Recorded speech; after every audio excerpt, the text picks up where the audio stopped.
Thank you, Mr. Chairman, and thank you to the witnesses. This is an incredible setting, and I want to thank you, the Young family, for all this amazing backdrop that we have, and for a business that was founded many years ago that continues to be successful in Nevada. We're grateful to everyone in your hospitality. I just wanted to first just echo the sentiment of my colleague, Mr. Kelly. I come from New York. It's similar to maybe Las Vegas, and right now, the leader of the Democratic Party in New York City, the contender who will likely be the mayor of New York, is a Marxist Antisemite who believes in taking away the means of production from the people, who believes in, a lot of things that are contrary to even our founding views. So this is a difference between whether or not we are a free country, where we celebrate the spirit of entrepreneurship and self-governance and freedom, or we go down the road to socialism and Marxism that is advocated, by the way, in the New York State Legislature where I served, where the Democratic Socialists of America are leading New York's delegation. Just wanted to mention that. And one thing, I love my colleague, Representative Moore from Wisconsin. She's terrific, she's smart, but one thing, she's got her facts wrong, because I can't find a district or a company in my district in upstate New York, which is driven by small businesses and entrepreneurs, that didn't actually increase the pay for its employees and actually invest more in its business because of the Tax Cuts and Jobs Act in 2017.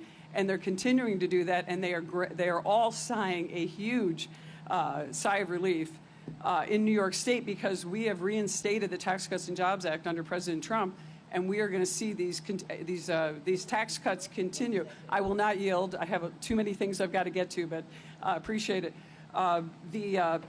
This is really important for New York. We are fighting against a Marxist regime in Albany, so every small business in New York is struggling. Every senior is struggling because of the high taxes, the high wage rates, the high energy rates, all the things that I feel like are happening under the leadership of the Democrats, not only in New York, but in Nevada, when I read some of these articles about energy and about some of the policies that are being put in place. So I first want to direct my question to Ms. Overman. I want to ask you, you mentioned in your testimony the importance of Social Security on seniors and the importance of having the deduction that we offered for the Social Security. We would love to do a Social Security cut on taxes as President Trump wanted. We weren't able to do that because of the reconciliation rules.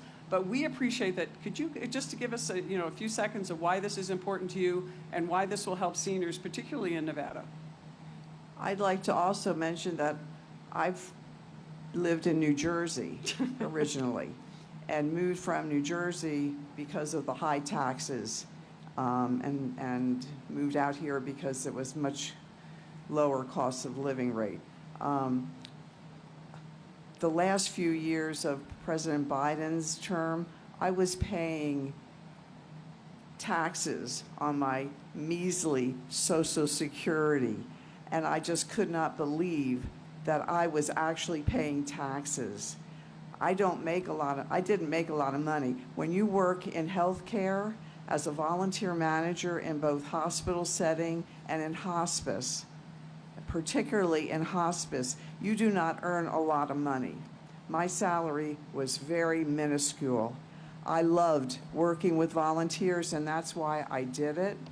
And I worked in hospice for over 10 years, and I worked in hospital setting for approximately 20 years.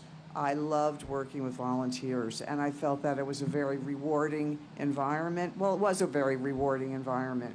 We want to thank you so much for doing that, and to what Mr. Smucker said, in order to meet the work requirements for Medicaid and receiving it, you can actually volunteer for wonderful organizations like hospice or veterans. You can do that for 20 hours a week. You don't even have to seek a paying job, which is what's so interesting about the claims of the Democrats and what's actually the reality. But we have a lot of double dippers out there in the Medicaid world, and we have the largest fraud, abuse, and waste in the entire nation in the state of New York, where we have people that are out of 8 million people on Medicaid in the Essential Plan, 3 million are ineligible. So we have only 5 million people eligible and 3 million ineligible. It's costing us a ton of money. I wanted to get into independent contracting, but I know our time has expired. And I don't want to go over time because my dear colleague from Wisconsin said that only Republicans get extra time, and she got an extra minute. But I want to say thank you to all of you. I wanted to get into independent contractors, a little-known provision of this bill that is going to be really helpful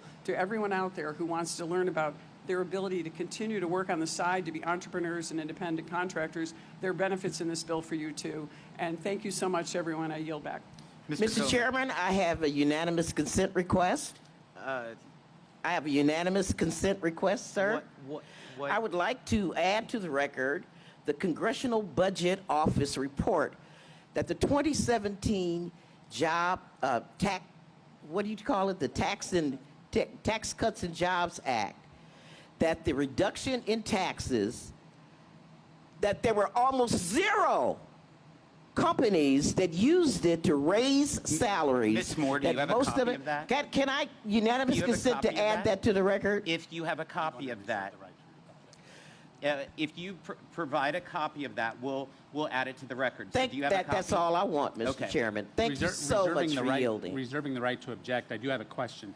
Does that CBO report indicate that the Obamacare subsidies would be stripped from our bill, within our bill? Will Obamacare subsidies that was mentioned before, the ACA premium, they are not renewed. They're not So it wasn't a matter of them being stripped.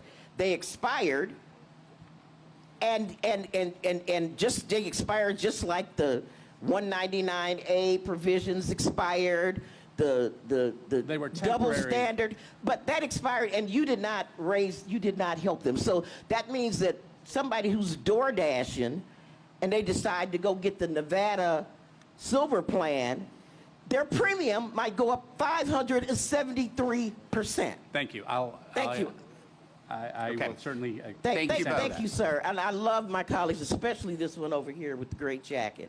I yield back. We definitely allowed Ms. Moore to have much more time than what she says that we allow Democrats. And I just want the record to show that. And what I would like to say in regards to the premium tax credits, which has gotten a lot of discussion that they both were discussing about, it is not in this bill. It's not even mentioned. It's not touched. So there's no way you can strip something out of a bill if it was never in it.